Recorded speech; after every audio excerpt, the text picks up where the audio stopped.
All right, welcome back, everybody. So in our attempt to run a new line yesterday, we had to break a hole in the wall. And today I'm going to show you how to mend holes in drywall.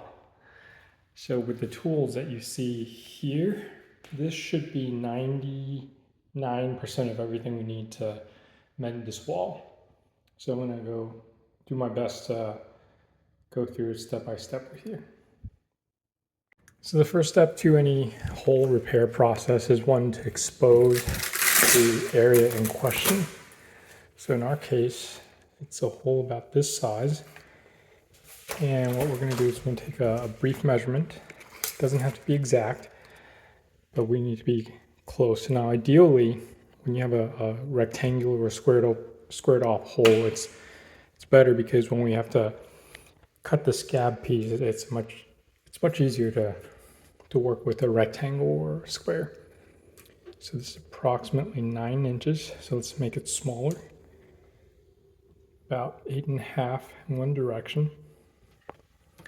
Vertical direction, 6.5.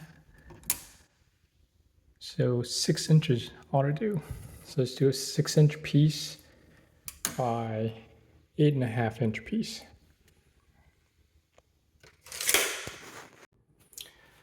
So earlier we said we want a 6-inch piece. 6 is about right here.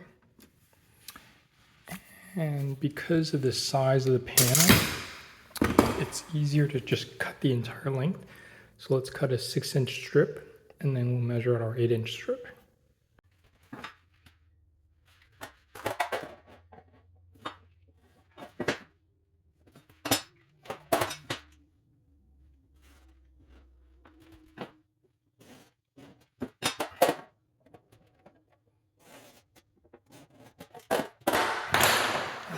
Just to cut the paper, we don't have to go all the way through.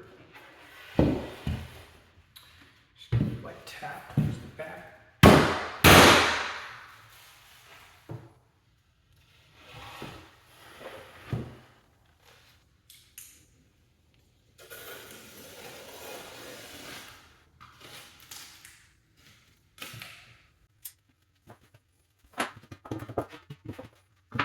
And I believe it was 8.5.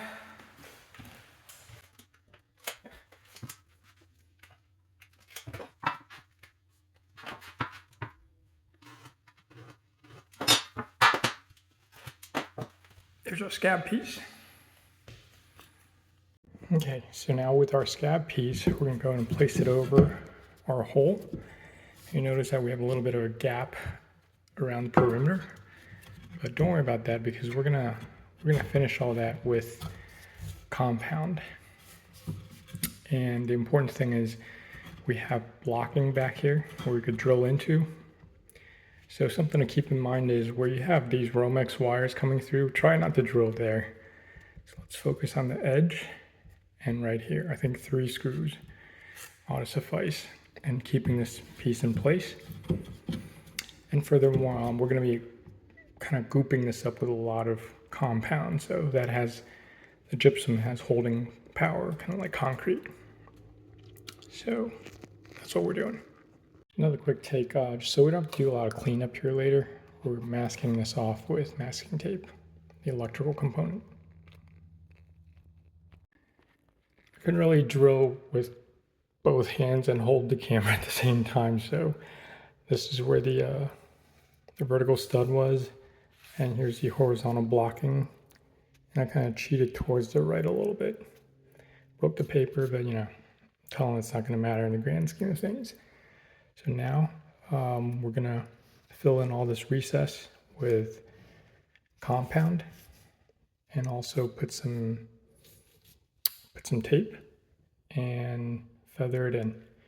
And once we're done feathering it in, we'll have to reestablish the orange peel texture.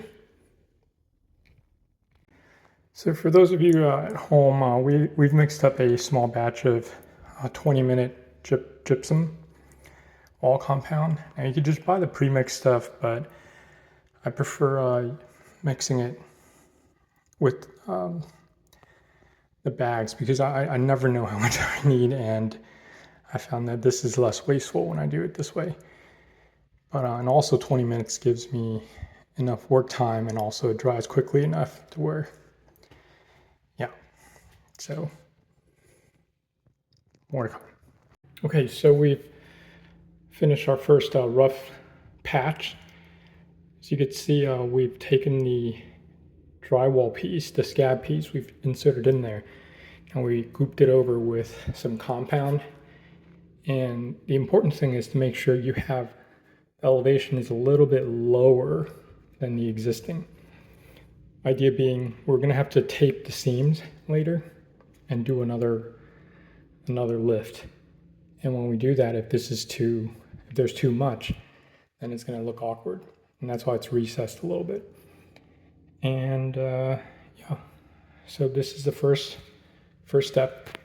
Now I'm going to go and get rid of this compound that's not being used, because it'll probably dry out by the time we come back for the second half. Okay, it's been about an hour or so, and this is what the last patch looks like. We've mixed up another batch, and we're going to do the finishing touches on this. All right, one last shot before we goop it over. These are the seam tape.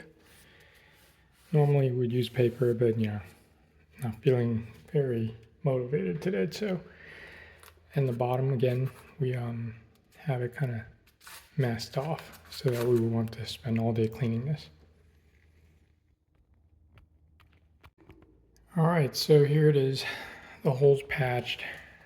The tape is showing through a little bit because the patch is a little thin, but hopefully once we texture it and when the paint comes through, it'll cover all that up.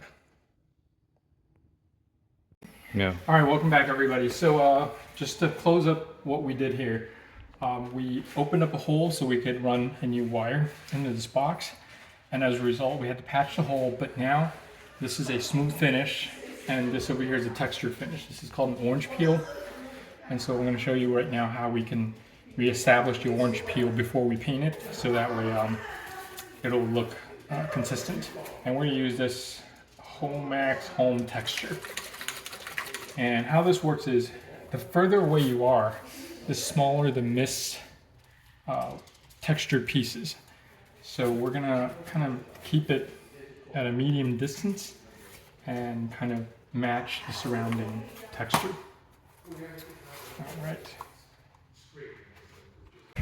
Okay, so with these instant wall texture, there's a adjustment setting.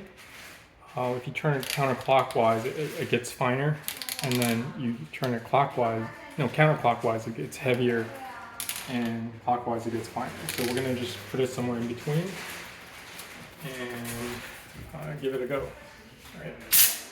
Oh. We better scrape that off. Okay. All right, so we started earlier, but we got too close and messed it up right there. So you notice how like the mist is very fine. So we're gonna keep it about 18 inches, a foot and a half away. All right.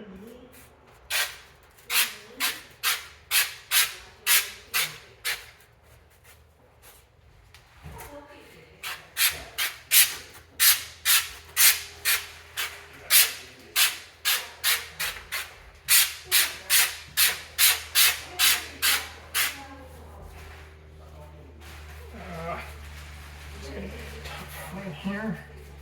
Awkward angle.